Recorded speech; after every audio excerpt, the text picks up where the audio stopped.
Kasunod ng paghahain ng kanyang resignation, nagpasaring si NBI Director Jaime Santiago sa mga kritiko. Itinanggi niya mga aligasyong tumatanggap umano siya ng protection money. Nakatutok si John Consulta. Humarap si NBI Director Jaime Santiago sa mga kawani at patataas opisyal ng NBI kanina kasunod ng kanyang pagbibitiw sa tungkulin. Sa flag raising ceremony sa NBI headquarters sa Pasay, nagpasaring si Santiago sa kanyang mga kritiko. Kahit saang gubat, may ahas. Kahit saan yan, meron pa rin bumabanat.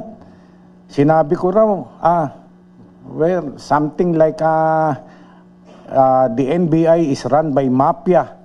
Sus Mariosip, wala akong sinasabing ganyan. Nalulungkot lang ako that I have to lumabas dahil sa kagagawa ng iilan. Sa kanyang resignation letter sa Pangulo, sinabi ni Santiago na sinisiraan daw siya ng mga may interes sa kanyang posisyon at hindi raw niya mahahayaang madungisan ang kanyang reputasyon. Kanina, itinanggi ni Santiago ang mga aligasyong tumatanggap siya ng pera mula sa isabong at iba pang grupo para sa proteksyon. Titingin ako sa inyo eye to eye. Tumayo ngayon ang inuobliga ko na magkaroon ako ng lingguhan, monthly.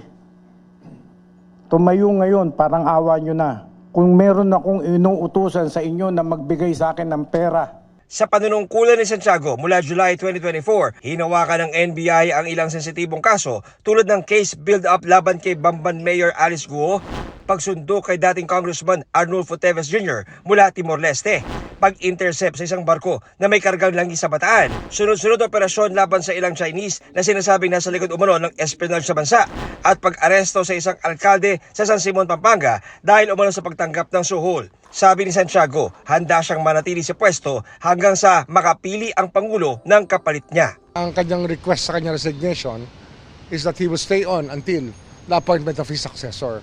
So the thought of an OIC does not cross my mind now. Para sa GMA Integrated News, John Consulta, nakatutok 24 oras.